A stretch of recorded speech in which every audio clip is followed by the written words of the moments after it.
জায়ানন্দিনী টেলিবাংলা থেকে আমি আছি সবরা জাহান জেন, আমাদের নিয়মিত অনুষ্ঠান গল্প পাঠ নিয়ে। গত 2 সপ্তাহ আমি ব্যক্তিগতভাবে একটু অসুস্থ ছিলাম, যার কারণে গল্প পাঠটা করা হয়নি। আজ আপনাদের কাছে আবার হাজির হয়েছি গল্প পাঠ নিয়ে। আজ আমি যার গল্পটি পাঠ করব, ছোট গল্প বালাইচাঁদ মুখোপাধ্যায়ের। আমি রীতিমতোই বালাইচাঁদের গল্পগুলো বেছে নিই, সেই জন্য আজকেও তারই একটা গল্প পাঠ করছি, যুগল স্বপ্ন।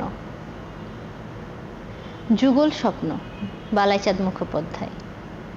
সুধীর আসিয়াছে, তাহার হাতে একটা ফুল, শুদ্ধ রজনীগন্ধার ডাটা। চোখে মুখে হাসি, তাহার সমস্ত মন যেন পাখা মেলিয়া উড়িতে চাহিতেছে। সুধীর আসিয়া বলিল, হাসি, আজ একটা ভারী সুখবর আছে। কি দেবে বলো, তা না হলে বলবো না। হাসি বলিল, বলুন না কি দেবে বলো আমাকে। আমি আমি কি আর দিতে পারি। আচ্ছা, আপনার রুমালে একটা বেশ সুন্দর এমব্রয়ডারি করে দেব।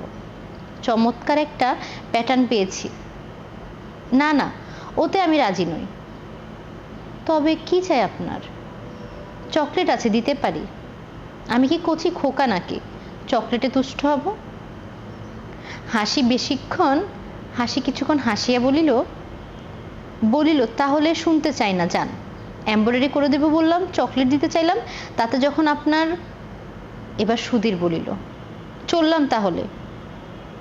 হাসি আবার ডাকিল, বলেন না কিছুতে। হাসি আবার ডাকিল, বলবেন না বুঝি? একটি জিনিস পেলে বলতে পারি, সেই যে সেদিন যা চাচ্ছিলাম। বলিয়া সে অর্থপুষ্ট দৃষ্টিতে হাসির পানে চাহিয়া হাসিল। হাসি হঠাৎ লজ্জা পাইয়া সামলাইয়া লইল, বলিল, আপনাকে বলেছি তা হয় না। কিন্তু সুধীরের মুখের দিকে চাহিয়া সে ভয় পাইল। সে শুনিল সুধীর বলিতেছে, মনে করিয়াছিলাম খবরটা খুব লঘুহস্ত পরিহাসের মধ্যে প্রিয় প্রকাশ করব, কিন্তু পারলাম না, মাপ করো আমায়। শুনে এলাম তোমার বিয়ে সতরগাছিতে সেই পাত্রটির সঙ্গে ঠিক হইয়া গেছে। বলিয়া সুধীর চলিয়া গেল। হাসি ডাকিল, সুধীর দা, শুনে যান। সুধীর ফিরিয়া আসে নাই। অলকা আসিয়াছে। সে অলকা যাহাকে একবার দেখিবার জন্য অজয় সমস্ত দিন অপেক্ষা করিত, কখন সন্ধ্যাবেলায় সে আসিবে। অলকা আসিয়া বলিতেছে, আচ্ছা অজয়দা, ইংরেজিতে পেট বলে কোনো কথা আছে নাকি? অজয় বলিল, হ্যাঁ আছে, পেট মানে মাথা। সত্যি? অভিধান খুলে দেখ, পেট মানে মাথা। আমাদের বরুণাদি তাহলে ঠিক বলেছেন তো? অজয় বলিল, আচ্ছা মুন্ডুর ইংরেজি কি বলতো? অলকা মিটমিটি তাকাইয়া বলিল, হেড।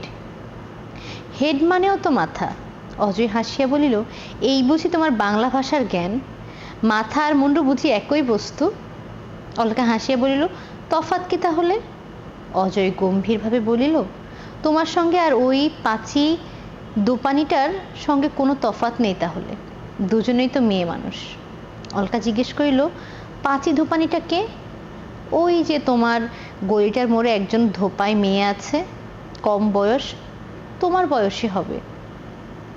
অলকা ভ্রু হাসিয়া কহিল, আজকাল অজয়দা দেখি সমস্ত জিনিস বেশ দেখতে আরম্ভ করেছে, ধোপানি পর্যন্ত বাদ পড়ে না। অজয় বলিল, নিশ্চয়ই। নিজের জিনিসটা যে ভালো সেটা যাচাই করে দেখে নিতে হবে না? কে আপনার জিনিস? আছে একজন। অলকা হঠাৎ অন্যমনস্ক হইয়া পাশের টেবিলটা গুছাইতে লাগিল। অজয় জানালা দিয়া অকারণে বাহিরের দিকে চাহিয়া রহিল। দুইটি স্বপ্ন দুজনেই দেখিতেছে, অন্তত ঘনিষ্ঠভাবে দুইজন পাশাপাশি শুইয়া আছে। হাসির হাতখানা অজয়ের বুকের উপর। হাসি ও অজয় স্বামী স্ত্রী। সেই সাথে শেষ হচ্ছে আমাদের আজকের ছোট গল্প। আশা করছি আজকের গল্পটি আপনাদের পছন্দ হয়েছে। আপনাদের সাথে দেখা হবে গল্প পাঠের নতুন কোনো গল্প নিয়ে। ততক্ষণ ভালো থাকবেন। জায়ানন্দিনী টেলিবাংলার সঙ্গে থাকবেন।